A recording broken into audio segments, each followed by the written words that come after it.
أعوذ بالله من الشيطان الرجيم بسم الله الرحمن الرحيم اللهم افتح علينا حكمتك وانشر علينا رحمتك يا ذو الجلال والإكرام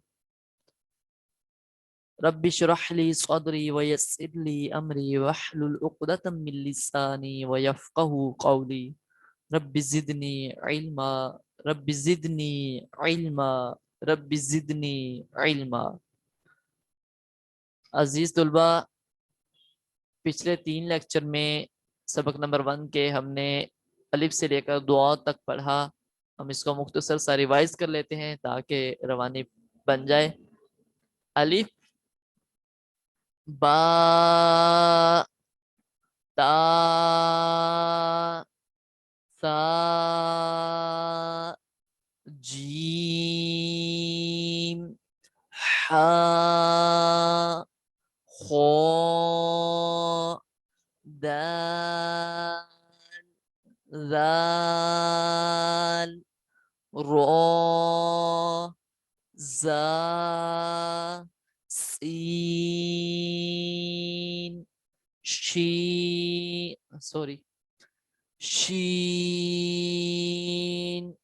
صاد، ضاد. آج کے لیکچر کا سبق نمبر 1 کا 4تھ لیکچر ہے. اس میں سب سے پہلا حرف تو، اس کا مخرج دیکھ لیتے ہیں. تو اس فیملی سے حروف نطعیہ. تا، دال کا مخرج ہم نے پڑھ لیا تھا. حروف نطعیہ زبان کی نوک اور اوپر کے دانتوں کی جڑ سے ادا ہوتے ہیں. غور کر لیں، زبان کی نوک ہے اور اوپر کے دانتوں کی جڑ ہے. اینیمیشن سے سمجھنے کی کوشش کرتے ہیں. زبان کی نوک اور اوپر کے دانتوں کی جڑ. ٹھیک ہے، زبان کی نوک یہ ہے کنارے کے، لکھا اوپر ہے لیکن یہ ہے کنارے سے ادا ہوتے ہیں. جڑ یہ ہے، یہاں سے یہ تو ادا ہوگا. ٹھیک ہے، جڑ یہ ہے، یہاں سے تو ادا ہوگا. یہ ہے جو اندرونی کنارہ. ٹھیک ہے، اندرونی کنارے سے ہے جن کا مخرج، لیکن یہ ہے تو، یہ زبان کی دانتوں کی جو جڑ ہے. ٹھیک ہے، تو زبان کی نوک جب ادھر لگے گی نا، زبان کی دانتوں کے اندرونی کنارے، تو یہ لفظ ادا ہوگا. کرنے کی کوشش کریں. تو منہ بھر کے دا ہوگا. سمپل تا جو ہے وہ ہم سمپل پڑھیں گے، تو جو ہے وہ موٹا پڑھیں گے. ٹھیک ہے، یہ حروف مستعالیہ میں سے بھی ہے، یعنی پور پڑھا جانے والا حروف. وہ بھی آپ ذہن نشین فرما لیں کہ یہ حروف مستعالیہ میں سے ہے، یہ پور پڑھا جائے گا ہمیشہ. ٹھیک ہے، تو تا اور تو میں بہت فرق ہے. اس میں فرق کرنا آپ کی ذمہ داری ہے، ہماری سب کی ذمہ داری ہے. کیونکہ قرآن پاک میں بعض مقامات پر تا کی جگہ اگر تو کو پڑھا جائے یا تو کی جگہ اگر تا کو پڑھا جائے تو معنی تبدیل ہو جاتا ہے، جس کی وجہ سے ہم گنہگار ہوتے ہیں. ٹھیک ہے، زو، زو، زو. اب اس کا مخرج دیکھ لیتے ہیں. یہ کس فیملی سے تعلق رکھتا ہے؟ حروف لثویہ. سا، زال، ضا، حروف لثویہ. اس کو ایک بات ذہن نشین کر لیں، زوا نہیں پڑھنا. بحث جو ہے یا علماء اکرام کا اکتفا جو نہیں بن رہا ابھی تک، تو ایک فائنل ڈیسیجن ہے، وہ صرف زواد اور دعات پہ ہے. باقی سب علماء اکرام کا اکتفا ہے، کسی حرف پہ کوئی بحث نہیں ہے. اس کو زوا، زوا، زوا نہیں پڑھنا، یہ غلط ہے. زوا نہیں ہے، زوا ہے. ٹھیک ہے،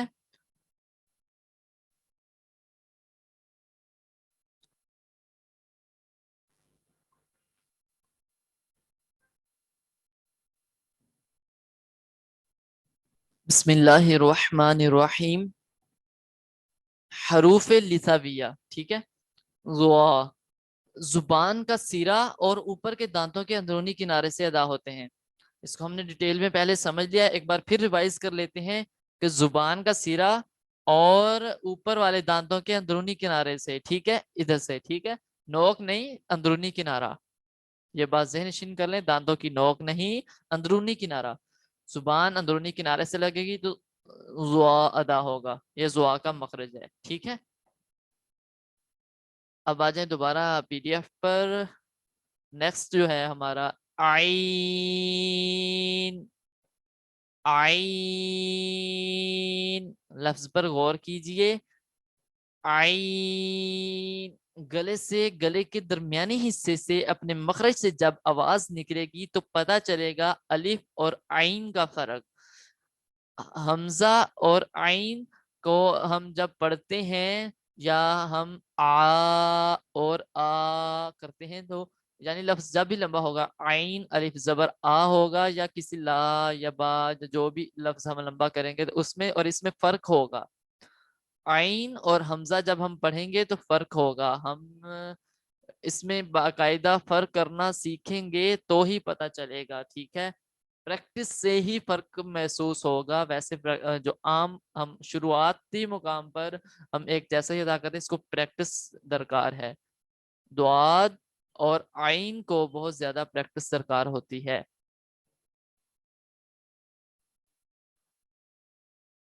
اب اس کا مخرج دیکھ لیتے ہیں ہم کہ عین کا مخرج کیا ہے، کس فیملی سے تعلق رکھتا ہے، کہاں سے ادا ہوگا۔ تو آئیے، عین حلق کے درمیان والے حصے سے ادا ہوتا ہے، ٹھیک ہے۔ ہاں ہم نے ڈیٹیل میں پڑھ لیا تھا، اب عین پڑھتے ہیں۔ عین کو اینیمیشن میں جب دیکھیں گے تو حلق کے مڈ سے ادا ہوتا ہے، میڈل پارٹ۔ عین حلق کے درمیان والے حصے سے ادا ہوتا ہے۔ جب ہم ہا کی پریکٹس کر رہے تھے تو میرا جو طریقہ تھا وہ ہم ہا ہا ہا کو جب فیل کرتے ہیں، خارج کرنے کی کوشش کرتے ہیں تو اسی کو عین میں کنورٹ کریں گے تو عین خارج ہوگا، ٹھیک ہے۔ تو میں نے اسی طرح پریکٹس کر کر کے سیکھا تھا، مجھے کم سے کم 4-5 دن لگے تھے عین کو سیکھتے سیکھتے۔ میں نے بہت جگہ سے بار بار سنا، بہت سارے اپنے طلباء جو ساتھ ساتھ تھے میرے، ٹھیک ہے، تو ان سے میں نے بار بار سنا تو میرا عین جو ہے وہ درست ہوا تھا۔ عین ایون کہ جب میں عین پڑھتا تھا تو وہ بچوں نے نا، ساتھ والے بچوں نے مذاق بھی بنائی تھی کہ یہ ہر وقت عین کی پریکٹس کرتا رہتا، وہ ساتھ والے میری مذاق بناتے، چھوٹے بچے تھے حالانکہ مجھ سے چھوٹے تھے، تو وہ میری مذاق بناتے تھے، جب بھی میں ان کو نظر آتا تھا تو وہ آپس میں عین عین، ٹھیک ہے، مجھے بھی اسی وجہ سے چھیڑنے لگ گئے تھے کیونکہ میں پریکٹس کرتا تھا، بار بار پریکٹس کرتا تھا، ان سے کہتا تھا یار عین پڑھ کے سناؤ مجھے، عین پڑھ کے سناؤ مجھے، کیونکہ مجھے ایک عجیب سی میرے ایک شوق تھا کہ میں عین کو درستگی سے ادا کروں۔ تو الحمدللہ میں نے پریکٹس سے اور بار بار کرنے سے، بار بار سننے سے، ٹھیک ہے، میرا عین درست ہو گیا۔ اب نیکسٹ حرف پہ چلتے ہیں،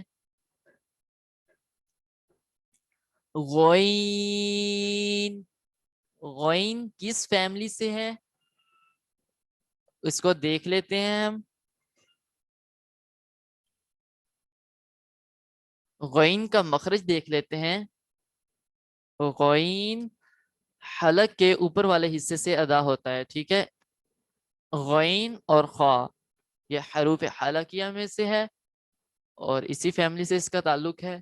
حلق کے اوپر والے حصے سے غین ادا ہوتا ہے، ٹھیک ہے۔ اب اس کا اینیمیشن میں دیکھ لیتے ہیں۔ حلق کے اپر پارٹ میں سے غین ادا ہوتا ہے، یہ سمپل ہے، اس میں اتنی زیادہ مشکل نہیں ہوگی، غین اور خا کا ایک ہی مخرج ہے۔ نیکسٹ ہم دیکھ لیتے ہیں فا، ٹھیک ہے، فا کا مخرج دیکھ لیتے ہیں۔ فا حروف شفویہ، اس کا تعلق شفویہ فیملی میں سے ہے، یعنی ہونٹوں والے حروف میں سے ہے، اور اس کا مخرج کیا ہے، اوپر کے دانتوں کے کنارے اور نیچلے ہونٹ کے تر حصے سے ادا ہوتا ہے۔ آپ اس کو غور سے اینیمیشن سے سمجھ لیتے ہیں۔ اوپر کے دانتوں کا کنارہ یہ تھا، اوپر کے دانتوں کے کنارے اور ہونٹوں کے تر حصے سے۔ اب یہ جو ہے اوپر کے دانت جو ہے ہونٹ کے تر حصے سے، ہونٹ کا تر حصہ جس میں سیکریشنز لگی ہوتی ہیں، یعنی جو جس پر لپسٹک نہیں لگائی جاتی، سمپل طریقے سے سمجھتے ہیں، جس پر ہماری مائیں بہنیں بیٹیاں لپسٹک لگاتی ہیں وہ خشک حصہ ہوتا ہے، جہاں لپسٹک نہیں ہوتی وہ تر حصہ ہوتا ہے، جہاں سکریشن لگتے رہتے ہیں. تو جب یہ ادھر ہونڈنگ کے جو تر حصے سے لگیں گے تو پھر ہم جو ہے فا کو ادا کر پائیں گے. فا فا ٹھیک ہے. آج کا لیسن اینڈ ہوا. باقی انشاءاللہ عز و جل ہم نیکسٹ لیسن میں قاف کاف لام میم نون کو پڑھیں گے. تب تک کے لیے دعاؤں میں یاد رکھیے گا. وما علینا الا البلاغ.